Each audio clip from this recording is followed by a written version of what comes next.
You always steal my thunder. Does it look like I care? I hate you. Guys, we're live! It's all good. Good morning, AP Physics. Welcome to News from You. I'm Inertia. And I'm Omega.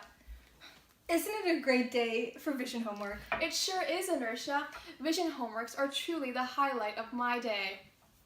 Breaking news. There's been a massive collision between Vindalicious and Aquilonicious. So delicious. Dun dun dun! Let's take a look. Here's a video from a live recorder on site. Here we are at the scene of the crash. Oh my god! It's happening again! 911! Our job is to figure out whether or not Aquila was speeding. I wish we could consult Sir Isaac Newton. I got him! What? Where'd you get him from? Don't worry about it. Now, Sir Isaac Newton's gonna help us solve this problem. So basically, my first law is that an object at rest will stay at rest until an outside force acts upon it. And since the only two forces are from the two cars, my third law tells us that the forces must be equal and opposite. Also, the impulse is equal and opposite for both cars. So this means that every interaction between the two cars is equal and opposite and can be expressed by this equation, which can then be rearranged to this equation. So let's apply this to the collision. Alright, so Aquila's mass was 20 kg. We need to find her initial velocity, and we know her final velocity is 33.2 meters per second. For Vindia, her mass is 24 kg. She was at rest, so her initial velocity is 0 meters per second, and then her final velocity is 10.2 meters per second. So here we have our equation that we learned today, and then we plug in all our knowns. So our variable that we're going to be solving for is VAO. And then this can be crossed out because VBO is 0. We plug in all our knowns, and we calculate VAO, Aquila's initial velocity, to be 20.96 meters per second, which is over the speed limit, so she was speeding. Well, in real life, collisions are much more complicated, and they involve angles. Wow, what a coincidence. Another accident's about to occur.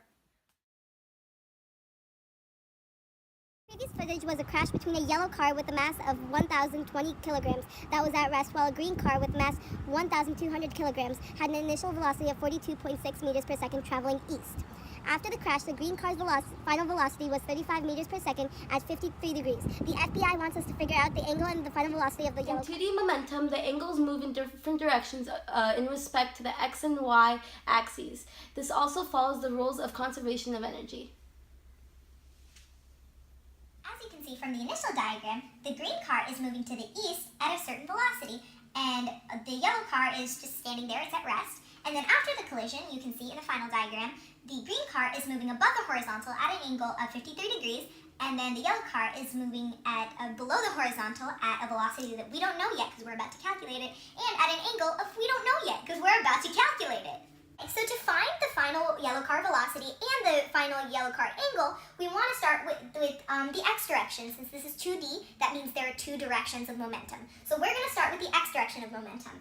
So if the entire formula is the same as linear momentum, except it has angles. And for x, it'll have the cosine angles, and for y, as you'll see later, it'll have the sine angles. So if we want to start, we know that since the yellow car wasn't moving at all initially, its initial velocity is going to be 0. So you want to kind of just make that 0, and it can just go away because we don't love it. And then if you look at the initial green car velocity, the green car velocity, it does have an initial velocity, so it's not 0, but its angle with respect to the x-axis is 0 because it's moving east, so there's no angle, so 0. And cosine of 0 is 1, so you can just kind of ignore that. And then your final formula will be this. So once you have your final formula, you want to start plugging in your givens. So once you plug in all your givens, you get this. And then you want to put this in your calculator and then subtract this from this. And then when you divide that value by 1230, you're going to get 17.8595. And then once you find that, you can just kind of divide that by cosine of angle of y. And you'll get VFY is equal to 17.8595 divided by cosine of angle of y. And we're going to use that value in our y calculations, as you'll see in the next segment. Now that you found that, you can work with y momentum. As you can see, it's the same formula, but with sines instead of cosines. Now, for the initial y velocities, no initial y velocity because this one's moving to the east and this one's not moving at all. So you can cancel these out and rearrange your formula to look like this. And then all you have to do is use all your givens and plug them in. And since you already found the final y velocity over here with the x's, you can plug that back in here. But you have to make sure to negate it only because as you can see in the final diagram, the yellow car is moving below the horizontal, meaning it's going down, so its y velocity is negative. So once you plug that all in, and you can find the y theta, and that you're going to get 2.218. And after you find the y theta, you can plug that back into this equation that you found to find the Fy, and the final yellow velocity you get is 17.872. So can momentum and impulse be applied to calculus? Yeah, of course. Newton can explain that to us. Where's Newton, though? Newton! Oh, okay. I'm back, baby. Well, it seems like my second law can help us out with this, which tells us that force is equal to mass times acceleration.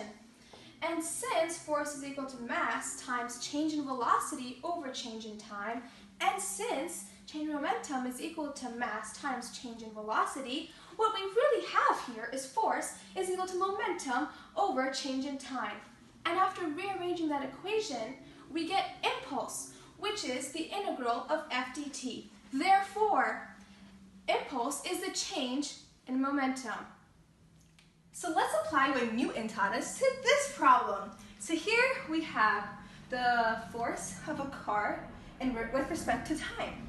And now we have to find impulse. So according to Newton's second law, we know that the integral of f dt is equal to impulse. So let's find that using this graph.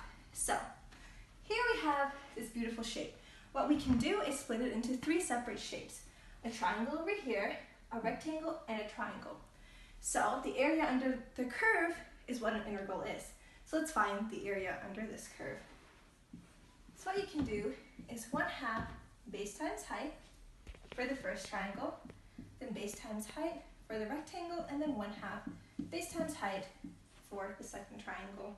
So we took the area under the curve, and to find the exact value, we split it up, and then you have the base of the triangle, which is 2 seconds, and then the height is 6 newtons. For the rectangle, the base is 2 seconds, the height is 6 newtons, and then the same for the second triangle. So that gives you the overall impulse, which is 24 newton seconds. So since impulse equals the change of momentum, we can use the area that we found under the curve of 24 newton seconds and set that equal to the change in momentum. So we have the mass and initial velocity of -3.2 meters per second, so we can solve for VF of -3 meters per second. It's okay for velocity is negative because that just means it's going in the other direction. Thank you so much for all your help. For the best. Yes. Wait, it's my pleasure to spread sciences to all the time periods. It's just what I do. He is an imposter!